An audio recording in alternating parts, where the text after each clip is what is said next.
Dans notre société, nous voyons souvent deux portraits très différents des femmes. D'un côté, il y a la femme fatale. C'est la femme qui entre dans une pièce et capte immédiatement l'attention de tous. Elle semble si forte, si sûre d'elle, et peut-être un peu dangereuse. Sa confiance est comme une armure, et son sourire mystérieux vous fait vous demander à quoi elle pense. Elle représente une féminité puissante et presque mythique. Nous la voyons dans les films, dans les livres, et parfois nous pensons la rencontrer dans la vraie vie. Elle est une icône de la séduction et du contrôle, une femme qui semble avoir le monde à ses pieds et n'a jamais peur de rien ni de personne. De l'autre côté, nous trouvons la femme blessée. Elle est souvent beaucoup plus discrète, presque invisible par moments. Elle ne cherche pas les projecteurs. En fait, elle pourrait activement les éviter. Son regard peut sembler lointain, perdu dans ses propres pensées et souvenirs. Elle est sensible et ses émotions sont très proches de la surface, même si elle essaie fort de les cacher au monde. Les gens pourraient la mal comprendre, voyant sa nature tranquille comme une faiblesse, ou sa sensibilité comme un défaut. Elle porte son passé avec elle, non pas comme une arme, mais comme un lourd fardeau qui a façonné ce qu'elle est aujourd'hui. C'est la femme qui a connu la douleur et continue d'avancer, un petit pas à la fois. Ces deux figures semblent être des opposés complets, existant aux extrémités différentes du spectre de la féminité.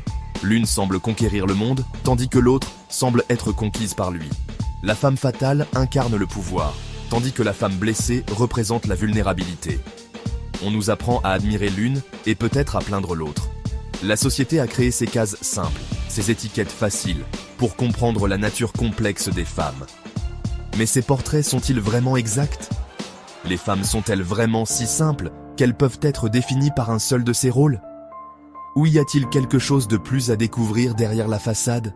La vérité est que ces deux images, la séductrice puissante et la survivante discrète, ne sont pas aussi séparées que nous le pensons. Elles sont comme les deux faces d'une même médaille, deux expressions de l'expérience féminine qui peuvent coexister au sein de la même personne. Une femme peut être à la fois forte et vulnérable, confiante et blessée, mystérieuse et transparente. Les histoires que nous nous racontons sur ces femmes cachent souvent une réalité beaucoup plus profonde. Aujourd'hui, nous allons regarder au-delà des clichés. Nous allons essayer de comprendre ce qui se cache derrière le masque de la femme fatale et quelle force réside au cœur de la femme blessée. Il est temps de voir la vraie femme dans toute sa complexité. Regardons de plus près la femme fatale. Qu'est-ce qui la définit? Sa principale caractéristique est son incroyable confiance en elle. Elle marche la tête haute, sa posture est parfaite et ses yeux rencontrent les vôtres sans hésitation. Elle sait ce qu'elle veut et elle n'a pas peur de l'obtenir. Son style est souvent impeccable, un reflet du contrôle qu'elle semble avoir sur sa vie. Chaque détail, de ses vêtements à ses mots, est soigneusement choisi pour créer une image de pouvoir et d'attrait. Elle utilise son charme non seulement pour attirer, mais pour inspirer le respect et maintenir les gens à une certaine distance. Elle est la maîtresse de sa propre histoire, du moins c'est ce qu'il semble. Un autre trait clé est sa nature mystérieuse. La femme fatale ne révèle jamais tout d'elle-même. Elle laisse une partie de sa vie dans l'ombre, ce qui la rend encore plus fascinante. Les gens sont attirés par elle parce qu'ils veulent résoudre l'énigme qu'elle représente. Elle parle d'une manière qui vous fait réfléchir, laissant planer des indices sur son passé, mais ne racontant jamais l'histoire complète. Ce mystère est son bouclier. Il empêche les autres de s'approcher trop près, de voir d'éventuelles fissures dans sa façade parfaite. Cet air de secret est un outil puissant qui lui permet de maintenir le contrôle sur ses relations et son environnement. Elle décide ce que les gens voient et ce qui reste caché. La société a une relation compliquée avec la femme fatale. D'un côté, elle est admirée et même célébrée. Nous la voyons comme un symbole d'émancipation féminine, une femme qui brise les règles et vit sa vie selon ses propres termes. Elle est l'héroïne de sa propre histoire, refusant d'être une victime. Dans un monde qui essaie souvent de réduire les femmes au silence, son audace est rafraîchissante et inspirante. Beaucoup de femmes l'admirent, souhaitant avoir son courage et sa confiance inébranlable en elle-même. Elle représente une forme de liberté très attrayante, la liberté d'être sans complexe forte et maîtresse de son destin. Cependant, la société la juge et la critique aussi. Sa confiance peut être perçue comme de l'arrogance et son indépendance peut être perçue comme une menace. On la qualifie souvent de trop ambitieuse, trop séductrice, trop difficile. Les gens peuvent chuchoter derrière son dos, remettant en question ses motivations et sa moralité. Elle est parfois dépeinte comme une croqueuse d'hommes, une femme sans cœur qui utilise les autres à ses propres fins. Cette peur et cette suspicion viennent du fait qu'elle ne correspond pas au rôle traditionnel, plus soumis, d'une femme. Elle défie le statu quo, et cela peut rendre les gens mal à l'aise. Elle est à la fois une icône et une cible, admirée et crainte à parts égales. Maintenant, tournons notre attention vers la femme blessée. Sa principale caractéristique est sa profonde sensibilité. Elle ressent les choses très intensément, la joie comme la douleur. Cette profondeur émotionnelle est souvent le résultat d'expériences difficiles qu'elle a traversées. Elle a connu la trahison, la perte ou la déception, et ces blessures ont laissé une marque permanente sur son âme. Elle ne montre pas ses émotions ouvertement, mais si vous regardez attentivement, vous pouvez voir une profonde tristesse ou une certaine fragilité dans ses yeux.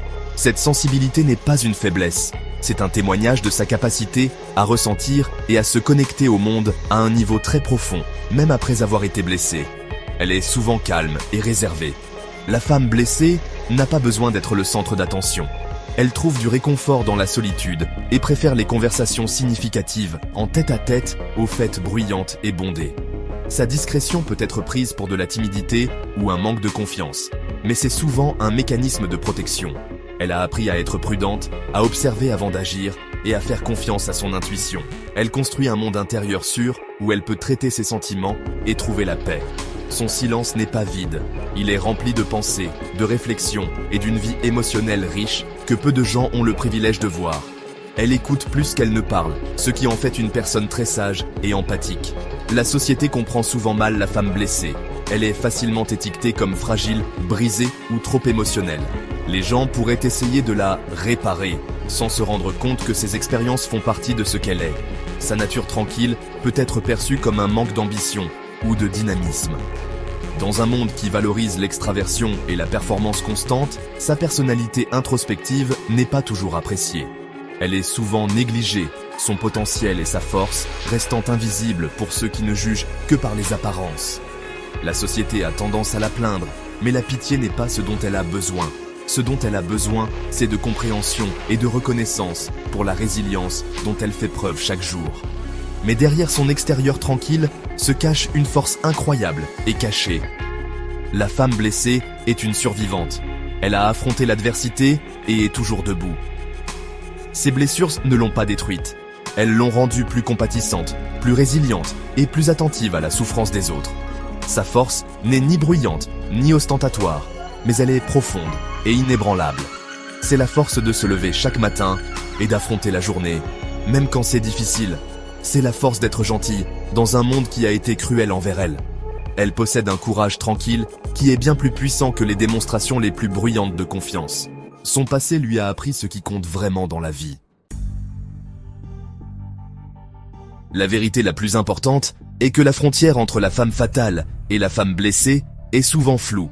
En fait, elles sont fréquemment la même femme à différents moments de sa vie, ou même en même temps. Derrière le masque confiant de la femme fatale, il y a très souvent une blessure profonde. Son armure de séduction et de mystère n'a pas été construite pour le plaisir. Elle a été forgée dans le feu de la douleur passée. Peut-être a-t-elle été trahie et a-t-elle décidé de ne plus jamais être vulnérable. Son besoin de contrôle pourrait découler d'une époque où elle n'avait aucun contrôle. Sa confiance est un mur qu'elle a construit pour protéger un cœur fragile, le cœur d'une femme blessée. Inversement, au sein de la femme blessée et discrète, il y a une source cachée de pouvoir immense. Sa survie témoigne d'une force que de nombreuses femmes fatales admireraient. Sa capacité à endurer la douleur et à la transformer en empathie et en sagesse est un super pouvoir. Si elle le souhaite, elle peut puiser dans cette force intérieure et devenir une force avec laquelle il faut compter. Son chemin de guérison peut la mener à un état de confiance en soi authentique qui n'a pas besoin de masque ou de bouclier.